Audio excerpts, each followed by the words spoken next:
Hello, this is Aaron from Lo-Fi and D.I.Y. and this is the third installment of basically my camera collection from the very early days of the new Polaroid. And that spans from, as you can see here in this collection, the I-1 all the way through to the I-2. And when I say Polaroid, keeping in mind that the I-1 camera was under the auspices of Impossible Project. They were basically where Polaroid had become just a branding institution, just basically lawyers selling the brand name after the analog crash, the crash of the analog camera market. And basically, some fans of Polaroid had purchased the they had purchased the last factory, and they started creating Polaroid film through what they called Impossible Film at the time. They went ahead and created film for the legacy cameras, and the legacy cameras being Polaroid 600 film cameras, and they also made SX70 and 8x10 film. Unfortunately, not pack film. But what I have here in front of me is the Onestep 2. That was the first one after the I-1 and the first one to actually bear the Polaroid name. It was called Polaroid Originals at that time.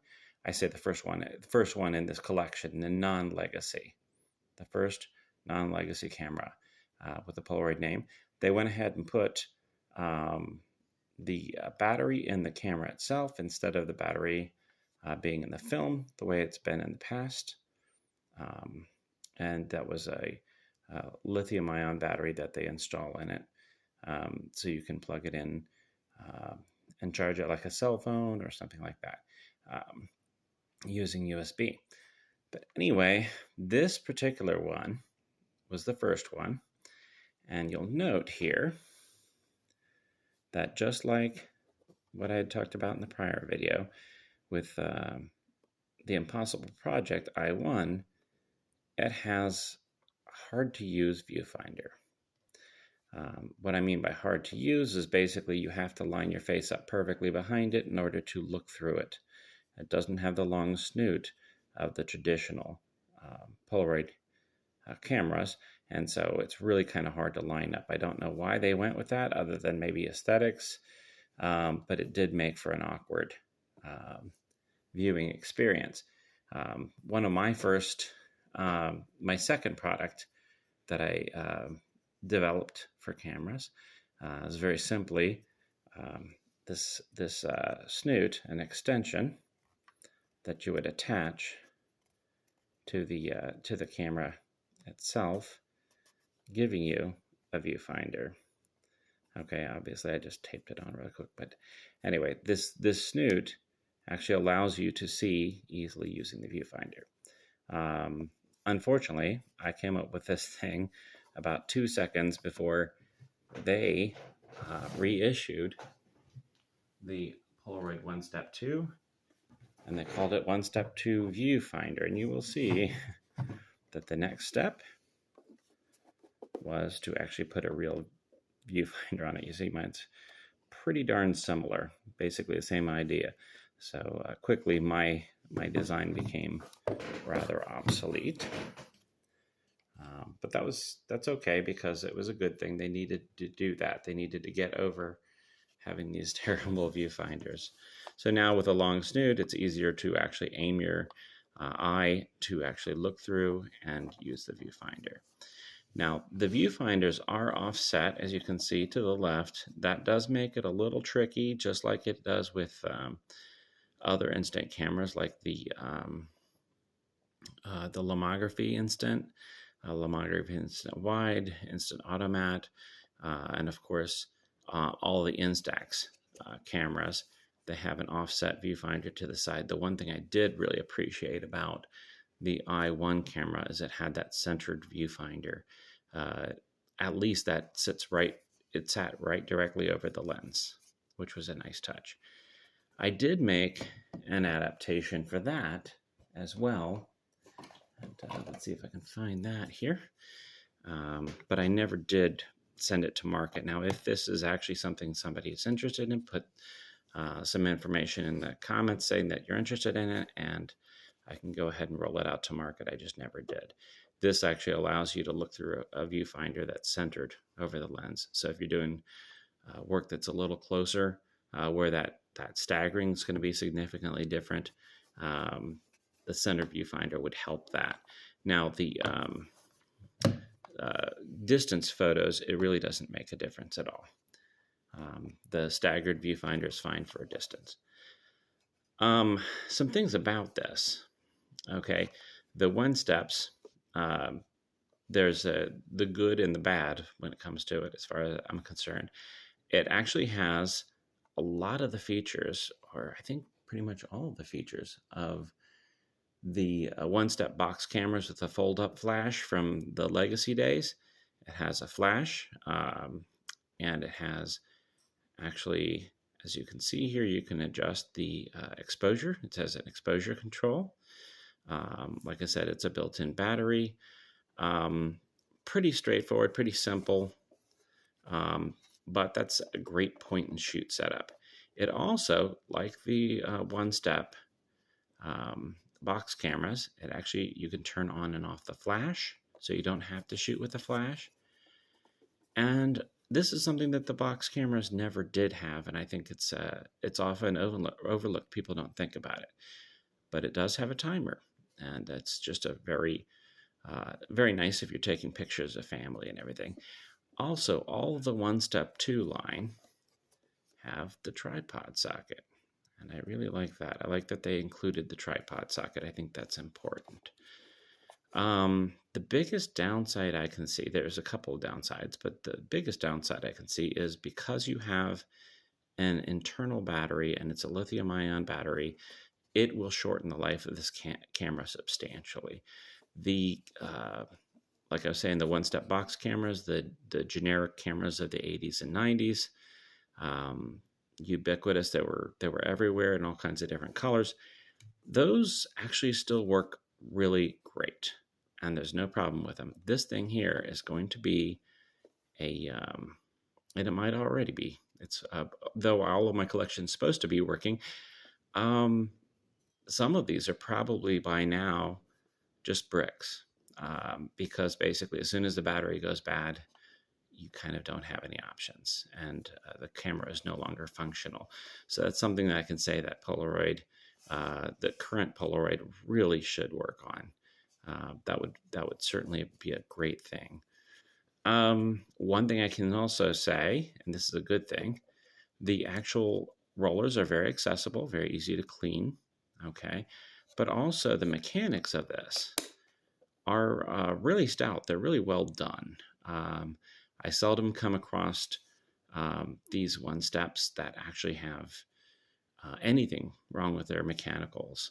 Every once in a while, you will see ones with the brackets, the mounting brackets of the rollers broken, but that very seldom seems to happen. So that's kind of nice. Let's see. Other than that, the Onestep came in quite an array of colors compared to the first version of the Onestep legacy cameras, because there are limitations of injection molding and painting and everything. I can show you just a quick scan of that. Okay, if you look up here, it starts at slate gray, and then you've got slate gray and white, and then you've got these red and the summer colors. And now we're going to get on to, I'm going to jump forward because I did cover this in the other video, the specialty cameras. I do like those, like this wonderful Stranger Things one here. But this right here is the Onestep Plus And I'm going to go ahead and pull that down for us to look at here. The Onestep Plus, as I'd mentioned in the prior video, has become my favorite go-to. Now, it has this toggle right here that allows you to go from close-up to regular focusing.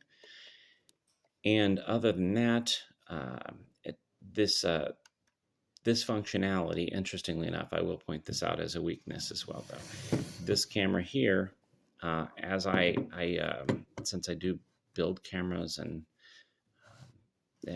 collect quite a few of them, one thing that happens is this used the same mechanicals as this when it comes to the lens, which means basically there's two lenses, in this case, the ability to hold two lenses. It doesn't have two lenses, but it has the ability to hold two lenses in there. And the only thing they did to fix that so that it wouldn't actually slide out of place is put a tiny dollop of glue on it. And that glue does break down over time, and then the lenses flop into where you've got the separation and you can kind of see the two lenses. And that just almost automatically makes the image pretty terrible. So that is one flaw with this design. They just put, like I say, a little dollop of glue on there to actually hold the lens in place, but it does flap back and forth. If you look at some of my old blog entries, you will find something I wrote about that. You can actually play with that if you wanted to, take apart the camera and play with that. Now this does actually have, just like the I-1 camera, it does actually have an app, and you can tether it by Bluetooth to the app. Okay. One improvement that I noticed with the app on this is actually, the app is actually seeing through the camera for the light meter readings, whereas the app on the very earliest, the I-1 actually doesn't. It reads it directly from the phone. So depending, if you're pointing the phone in the wrong direction with the I-1, it will give you the wrong readings, whereas this, and actually every subsequent app tethered camera that Polaroid made actually reads the light meter readings through the camera itself. Now, the I-2, which we'll get to later, does one step even better, where the reading is through the lens. It's nested into the lens itself, which is really helpful because if you were to put a filter on this, you would have to have a little tab off to the side. And along those lines, I'll show you this a product that was developed for this camera. You'll note that it actually has a tab off to the side. So if you're adding filters, the tab on the side will actually allow the camera to read the difference so that you're still getting accurate pictures. So they did consider that with that particular innovation. Let's see what else. Still the same problem for me. How do you hold a phone, put in pack film, stand in the cold, all those things with with an app while you're trying to take pictures, unless you're somebody who's in a studio environment. That functionality is pretty much useless to you, or has very little use to you. I would have preferred them putting more manual controls on the camera itself, like they did with the I-2, which is, by the way, just wonderful. Okay, so that's it for this video. Hopefully you'll tune in to some more videos that I'm doing on this particular series. And if you like this content, please like and subscribe. Thank you.